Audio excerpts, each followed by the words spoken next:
Julian Alvarez কি খেলাটা নাই দেখালো। আর্জেন্টিনাকে 112 মিনিটে দ্বিতীয় গোলের মাধ্যমে জয়টা নিশ্চিত করে দিয়েছেন তিনি। তিনি যেভাবে শটটা নিয়েছেন ডি বক্সের বাইরে থেকে, এই শটটা যদি বলেন আর্জেন্টিনার মধ্যে সবচেয়ে বেশি কে নিতে পারে, সেটা একমাত্র হয় হচ্ছে মেসি। তিনি সবচেয়ে ডি বক্সের বাইরে থেকে ভালো শটের মাধ্যমে গোল করে থাকেন। আজকে সেটা দেখালেন জুলিয়ান আলভারেজ। এবং যেখানে এমন একটি ম্যাচ, প্রায় 130 মিনিটের একটা ম্যাচ গড়ে গিয়েছে, সেখানে সেই জায়গায় গিয়ে তিনি 112 মিনিটে কিন্তু খেলাটা প্রায় আর্জেন্টিনা শেষ করেই তিনি দিয়েছেন। যেখানে আজকে নকআউট পর্ব, যেখানে আজকে সেমিফাইনালে ওঠার মতো একটা মিশন, সেখানে এসে তিনি যেভাবে খেললেন অসাধারণ একটা বিষয়, তাকে একটা ধন্যবাদ দেওয়াই যায়। আপনি যদি অন্যদিকে দেখেন, তার পরপরই আর একটা আর্জেন্টিনা গোল দেন এবং সেটা দেন লাউতারো মার্টিনেজ। মার্টিনেজ কিন্তু আর্জেন্টিনার হয়ে নিয়মিত গোল করে আসছেন এবং নিয়মিত খেলে থাকেন, তিনি অনেক ভালো খেলেন। আজকে তারা আবার একটা আমরা গোল দেখতে পেয়েছি। আর্জেন্টিনা শুরুর থেকে আধিপত্য বিস্তার করেই খেলছিল, কিন্তু সুইজারল্যান্ড একটা গোল দিয়ে ফেলে। তারপরে তারা এমন ডিফেন্স করে, সেখানে তাদেরকে টপকিয়ে গোল দেওয়া আর্জেন্টিনার প্লেয়ারদের একটু দুঃসাধ্যই বিষয় হয়ে দাঁড়ায়। কিন্তু সব শেষে, জল্পনা কল্পনা শেষে, প্রথমেই একটা গোলে ঢুকয় অ্যালিস্টার, এবং তারপরে 90 মিনিটের খেলা শেষ হয়। অতিরিক্ত মিনিট দেওয়া হয় 8 মিনিট, তার সাথে সে খেলাও শেষ হয়। হওয়ার পরে আবার 15 মিনিট দেওয়া হয়, সেখানেও কোনো গোল হয় না। 1-1 ড্র হয়ে যখন সবাই ভাবছিল যে পেনাল্টির দিকে যাবে নাকি, সেখানে আবার 15 মিনিট অ্যাড করা হয়। ফুটবলের যাকে বলে সর্বোচ্চ টাইমের খেলা, সেই টাইমের খেলাটা আর্জেন্টিনা আবার পাইল, এবং সেখানে শেষমেশ আর্জেন্টিনা তাদের ভেলকিটা দেখিয়ে ছাড়ল।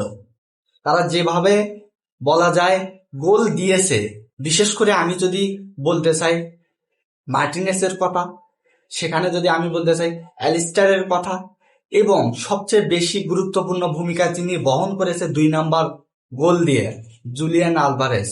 অসাধারণ গোল তার। মেসি আজকে হয়তো গোল পায়নি, কিন্তু তিনি অনেকবার শুট করেছেন গোলে, সেই শুটগুলোও কিন্তু গোল হতে ধরছিলই। কিন্তু তাদের গোলকিপার অনেক ভালো আজকে খেলেছে, অনেক ভালো কিছু কিছু বল আটকিয়েছে, যার কারণে আরো হয়তো একটা বা দুইটা গোল আমরা আগেই দিতে পারতাম, যারা আর্জেন্টিনা ফ্যান যারা, কিন্তু সেখানে কিন্তু গোল আর দিতে পারেনি। সব মিলে বলা যায় আজকের খেলাটা ছিল উত্তেজনাপূর্ণ একটা খেলা, টান টান একটা খেলা। আর্জেন্টিনার সাথে সুইজারল্যান্ড এভাবে খেলবে, এটা হয়তো অনেকে প্রত্যাশা করেনি।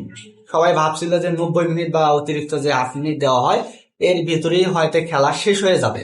কিন্তু আমরা কি দেখলাম, পুরো খেলাটাই চেঞ্জ। যেখানে প্রথমে আর্জেন্টিনা সহজেই একটা গোল, বিপক্ষের গোলে জড়িয়ে ফেলেছিলেন, পরবর্তী আসে এক এক সমতায় যে ম্যাচ শেষ হবে, 90 মিনিট হবে, লস টাইম যাবে, তারপরে আবার 15 মিনিট খেলা হবে, এটা কিন্তু অনেকে ভাবেই, যেটা সত্য কথা একেবারে। সবাই ভেবেছিল 3 গোল বা 2 গোলে হয়তো আর্জেন্টিনা আগেই এগিয়ে থাকবে এবং ম্যাচটা 90 মিনিটের যে স্বাভাবিক টাইম, সেই অনুযায়ী খেলাটা শেষ হবে। কিন্তু সুইজারল্যান্ডের প্লেয়াররা যেভাবে খেলেছেন, বিশেষ করে তারা ডিফেন্স যেভাবে করেছেন, তা অসাধারণ একটা ব্যাপার।